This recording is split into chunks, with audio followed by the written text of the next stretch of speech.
আসসালামু আলাইকুম। বাক্কা দিন ধরে প্ল্যান প্রোগ্রাম করতে করতে তো ফাইনালি আজকে আমি যাইলাম কক্সবাজার। কিন্তু কক্সবাজার যাইবার আগে প্রথমেও আমরা ট্রেনে ফেলাইয়া গেছিল কি কক্সবাজার। যাই হোক, কপাল বালা থাকার কারণে শেষ মুহূর্তে দৌড়িয়া দাফিয়া কোনো রকমে ট্রেনে ধরতে পারছি। শুকুর আলহামদুলিল্লাহ।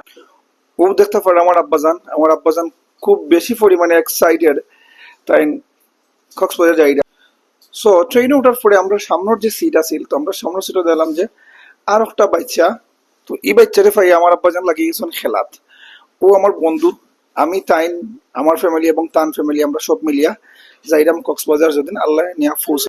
আসলে দূরে কোনোখানে গেলে ট্রেন জার্নির উপরে জার্নি আসলে হইতে পারে না। খুব মজার এবং খুবই আরামদায়ক একটা জার্নি হলো গিয়া ট্রেন জার্নি।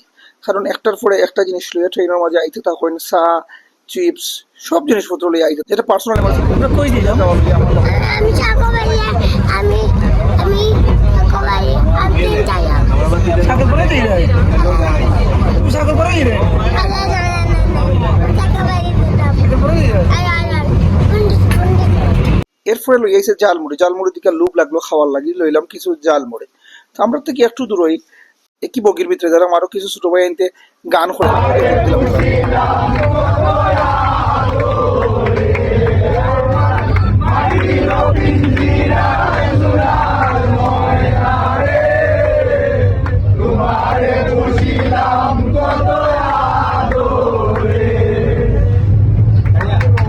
গান শেষ হইতেও দেখলাম আমরা আইছি শ্রীমঙ্গল।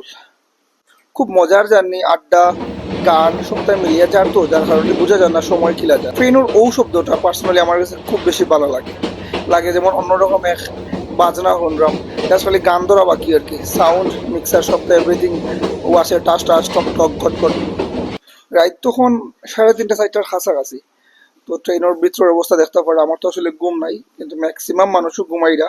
আমার লেখান আসুন ওলা কিছু রাত জাগা পাখিও খেয়ে ঘুমাইলো, খেয়ে যাক থাকতো। ট্রেনের আসলে এটা দেখে লাভ নাই। ট্রেন তার আপন মনে ছুটছে, এক স্টেশন বাদে অন্য স্টেশন, এক স্টেশন বাদে অন্য স্টেশন। সে তার আপন মনে যার, কোনো বাধা বিপত্তি নাই, কোনো তাড়াহুড়া নাই, তার যে গতি আছে ও গতি। দেখতে দেখতে সকাল হয়ে গেল। আমরা তখন সীতাকুণ্ড পৌঁছে গেছি।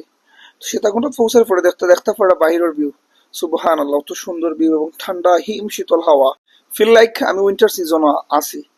অত ঠান্ডা বাতাস, ঠান্ডা লাগাই দিছে।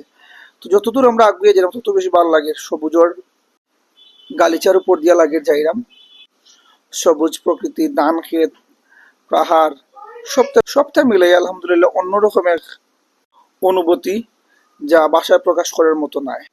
এরপরে ফাইনালি আমরা ট্রেন দাঁড়াইলো চিটাং স্টেশনও, এবং আমরা চিটাং স্টেশন হইয়া নামলাম। দেখতে পারা মানুষের তাড়াহুড়া। আমার অবস্থা দেখো, 2 সাইডে 2 লাগেজ লইয়া রওনা দিছি, বুঝতে তো পারো ফ্যামিলি লইয়া যাইলাম। তারপরে আমরা স্টেশন থেকে বারোইয়া চট্টগ্রাম শহরের হালকা পাতলা দৃশ্য দেখলাম। চট্টগ্রাম শহরের দৃশ্য দেখার পরে আমরা নেক্সট গন্তব্য কক্সবাজার। সো কক্সবাজার যাওয়ার লাগে আমরা চৌছলাম ও বাসের টিকিট কাটলাম বিসমিল্লাহ আল্লাহর নাম লইয়া উঠে গেলাম আমরা বাসের মধ্যে। চিটাং থেকে কক্সবাজার যেতে সময় যে রোডটা দেখো কত সুন্দর রোড, রাস্তার সৌন্দর্য হওয়ার মতো না। আমি আইলাম ড্রাইভার মামার খান্দাত আইয়া একটু ভিডিও করবো। মামার দিকে ভিডিও করার দিকে তাই না আমার সিগন্যাল দিলা। মামার সিগন্যালটা আসলে জুস হয়েছে, মানে বক্স জানাইবা মামার সিগন্যালটা কিলা লাগলো। তো ফাইনালি আমরা কক্সবাজারের খান্দা কাছে আইয়া পৌঁছে গেছি। এন্ড ফাইনালি দেখতে পারা সামনে যে ফানি দেখা যায় ওটা হইল গিয়া সমুদ্র।